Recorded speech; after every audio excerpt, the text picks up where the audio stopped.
Quando junho chega, a capital se veste de festa. O som das sanfonas enche as praças.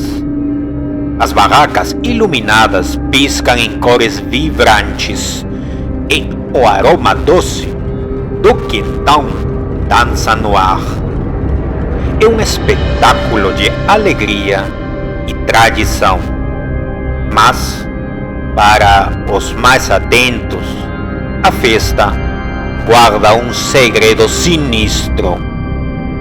Em meio ao riso das crianças e ao barulho das danças, há um silêncio sombrio que parece sussurrar entre as bandeirolas coloridas. Uma figura distinta, sempre presente, mas nunca notada, desliza pela multidão. Suas roupas simples e seu rosto comum são a camuflagem perfeita, mas seus olhos, vazios como um poço sem fundo, traem sua humanidade. Quem é ele? Estranho que parece estar em todos os lugares e lugar nenhum. A cada ano, ele deixa seu rastro em sapatos infantis alinhados na porta da igreja. Para os supersticiosos, ele é um aviso de que algo não está certo.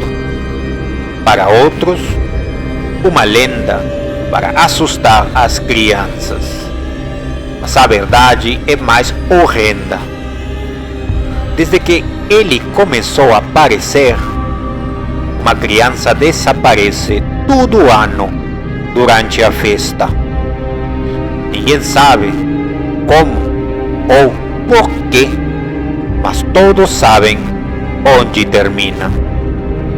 Na manhã seguinte, antes do primeiro toque dos sinos, os sapatos da vítima aparecem na porta da igreja, limpos, alinhados, como se entregues por mãos invisíveis. Alguns dizem que ele as leva para uma dança sem fim, um espetáculo sombrio que nunca poderá ser testemunhado. Outros juram que ele não dança, mas que ele coleciona. Foi numa noite de junho que a pequena Luísa desapareceu. Vestida em um vestido de chita com flores amarelas, ela era a alegria da festa. Correu pelo parquinho improvisado, riu com outras crianças e devorou um algodão doce maior do que suas mãos podiam segurar. Sua mãe, ocupada com uma negociação trivial em uma barraca, só percebeu sua ausência quando sentiu o vazio à sua volta. Os olhos da mulher buscavam por Luísa freneticamente, mas a multidão parecia ter engolido a menina. Os gritos desesperados logo silenciaram a festa, e o nome da criança ecoou pela praça. Todos procuraram, mas era como se ela nunca tivesse estado lá. Nenhuma pista, nenhum som, nenhum rastro. Na manhã seguinte, os primeiros fiéis que chegaram à igreja foram recebidos por uma visão que gelou seus corações. Na escadaria, perfeitamente alinhados, estavam os sapatinhos de Luísa. Pareciam novos, como se jamais tivessem tocado o chão da praça enlameada. Alguns juraram ouvir sussurros naquela manhã, algo como uma música distante, melancólica, que parecia vir de dentro da igreja. Mas a igreja estava vazia, exceto pelos sapatos. Foi aí que começaram os murmúrios. A ideia de que o homem pálido era mais do que um vulto. Ele era real e ele estava escolhendo suas vítimas. Ele era um mistério, um vulto que parecia se dissolver na luz difusa das lâmpadas de festa. Algumas testemunhas juravam tê-lo visto. Um homem magro, alto, com um sorriso que parecia tatuado no rosto, como uma máscara de cera. Outros afirmavam que ele não tinha rosto algum, apenas um borrão de sombras, onde deveriam estar olhos, boca e nariz. O que todos concordavam era o frio que ele deixava ao passar. Como uma brisa gelada em pleno junho, ele carregava o cheiro de algo morto, algo que deveria ter ficado enterrado, sempre observando, sempre à distância, mas nunca fora de vista. Uma mãe contou que sentiu um arrepio ao vê-lo acariciar a cabeça de uma criança. A mão dele parecia flutuar, como se não tocasse realmente a menina, mas ainda assim ela a seguiu. Quando olhou novamente, a criança e o homem haviam sumido. As luzes da praça pareciam mais fracas naquele ponto, e os sussurros começaram. Alguns o chamavam de o dançarino e outros de o convidado invisível.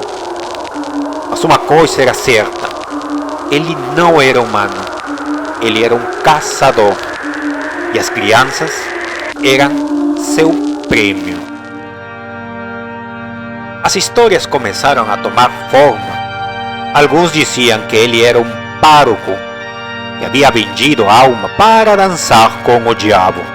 Outros que ele era o fantasma de um pai que perdeu seu filho em um incêndio na antiga igreja, muito antes dela ser reconstruída. As evidências eram escassas, mas o padrão era claro. A cada ano, ele aparecia e uma criança desaparecia. Os sapatos eram a assinatura do crime, mas também um desafio. Era como se ele quisesse ser encontrado, mas sempre escapasse. Algumas pessoas mais ousadas tentaram confrontá-lo, mas ninguém podia descrevê-lo claramente. Os vigias notaram que ele nunca ficava muito tempo em um lugar. Ele era como uma sombra, movendo-se pelos pontos mais sombrios da praça.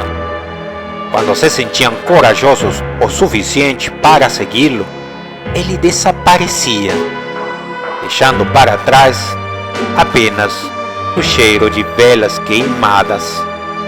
As noites de festa nunca mais foram as mesmas. Todos olhavam para os cantos, todos prendiam as crianças mais perto. Mas ainda assim, ano após ano, ele sempre encontrava um jeito, porque ele sabia dançar entre o medo e o descuido. A multidão estava alerta. Os vigias, armados com lanternas, varriam cada canto escuro da praça. Quando a noite parecia tranquila demais, Ana, uma jovem voluntária, viu algo no canto de seu olho. Lá estava ele, o homem pálido, parado ao lado de uma menina com um balão vermelho. Ele não a segurava, mas ela parecia imóvel, como se estivesse presa por algo invisível. Ana correu na direção deles, mas o ar ficou pesado, quase impossível de respirar.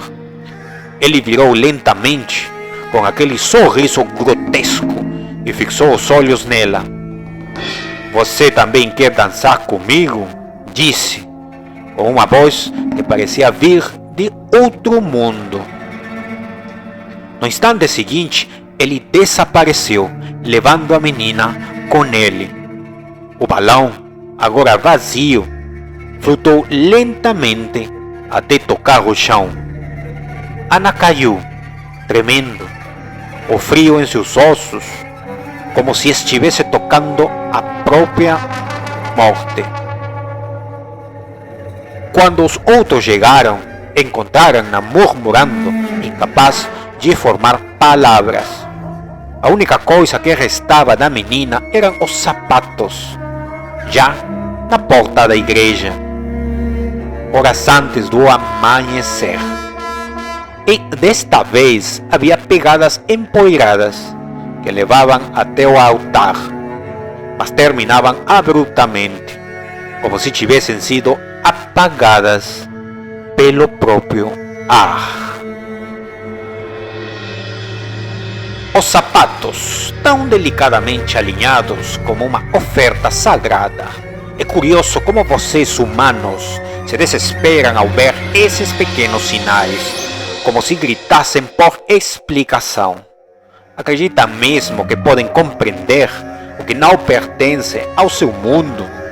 Cada criança que dançou comigo está apenas destinada. Seus pequenos pés tão ansiosos, pisando em algo que vocês nunca ousarão ver.